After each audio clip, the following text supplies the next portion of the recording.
Welcome back to Cheddar's Opening Bell, everyone. Sophia Amoruso, New York Times best-selling author and entrepreneur best known for founding the fashion brand Nasty Gal, is launching a brand new project, and she's taking her years of experience, the good and the bad, and putting it all in an 8-week course called Business Class.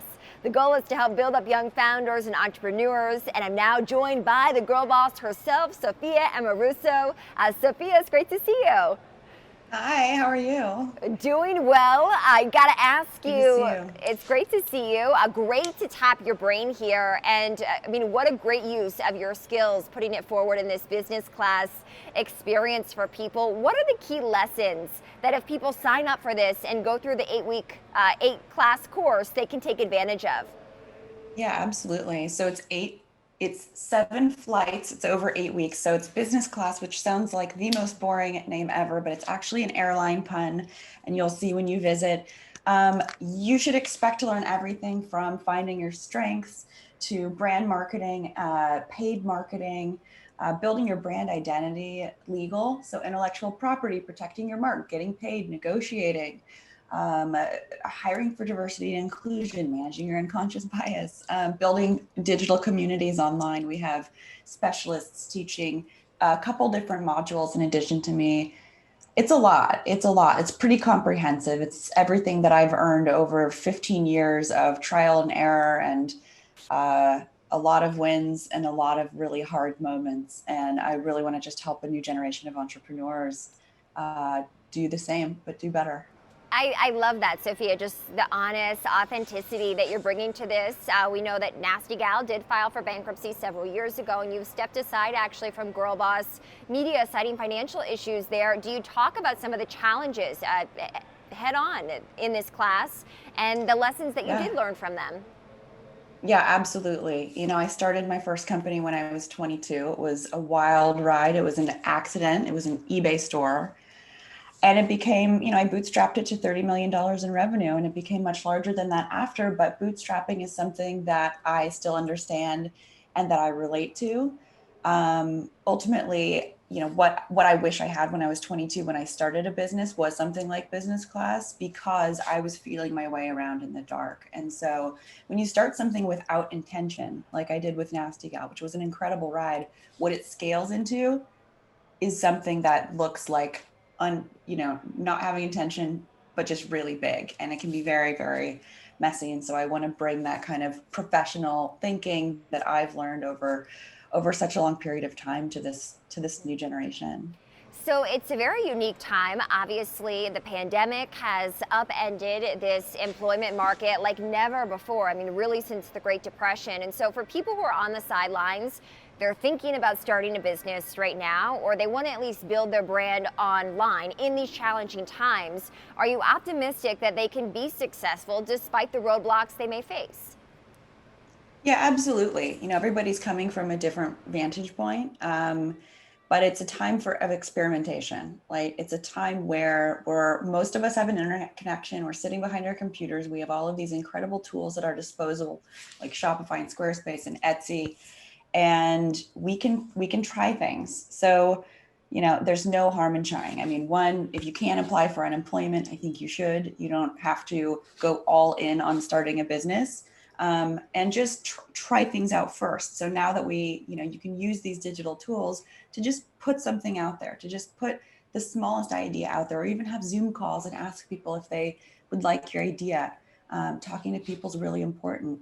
And then just, you don't need to go all in, right? You can, even when it starts working, you don't have to put all your eggs in one basket, but it's absolutely worth trying, especially in this time where we have, I don't even want to say flexibility. It's different for everybody, but if we have an opportunity to pivot, there's no reason not to try, even just put our toes in the water. So the class is $2,000 a piece, kind of expensive. I mean, for the lay person, right? For the consumer, that is. Sophia, are you waiving any fees, providing scholarships, anything, so that if people don't have the $2,000 right now, they can still take advantage? Yeah, absolutely. So we actually have a $99 a month payment plan. And in addition, I've pledged $200,000 in scholarships to underrepresented groups. So I've partnered with Digital Undivided, who support Black and Latinx women and female entrepreneurs, as well as Out Leadership, who support LGBTQI leaders in the business community. So that's really exciting. They've been incredible partners. And, it's just really important that as I build business class, our community is representative of the population, right? And I acknowledge that my experience comes with a certain amount of privilege, and so bringing what I've known to people who may not have been invited to those rooms is really important to me. Girl boss, Sophia, had such meaning when you really took that term and ran with it years ago.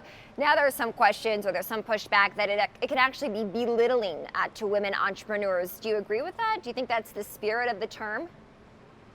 I think the term girl boss, the spirit of the term, absolutely not. But I wrote Girl Boss 6 years ago. It was a very different time in history, and it was the name of a book, and it wasn't like literal. It wasn't like you can be a girl boss. It was like an ethos. It became part of the zeitgeist, and it became so far out of my control, which is the best thing you could ever ask for of something that you put out into the world.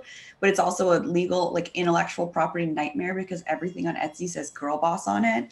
So, I'm really proud of what I did with Girl Boss. I know that Girl Boss has helped, thousands, tens of thousands of women.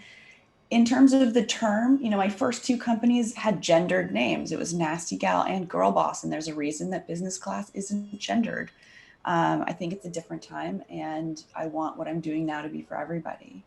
In terms of the wage gap, Sophia, are there tangible skills that people can they can learn and live through by going through this class of yours to try to close that gap and get more equality in the workplace? Yeah, absolutely. We have a negotiation. So, how you can, work with, as like on the client side. Um, sorry. In terms of the wage gap, yeah, there's, sorry. Ways? No, it's okay. Just ways to narrow that. Are there tangible skill Yeah, sets that people can no, take away? absolutely. Yeah, so we have a module on hiring and on building teams and hiring for diversity and inclusion, and making sure that as you build teams, you're making sure that you're including different groups, that you are paying market or as close to market as you possibly can, and thinking about building a team that is that's representative of the world that we live in today. All right, Sophia Amoruso, New York Times bestselling author and entrepreneur. Great to have you with us. Thank you.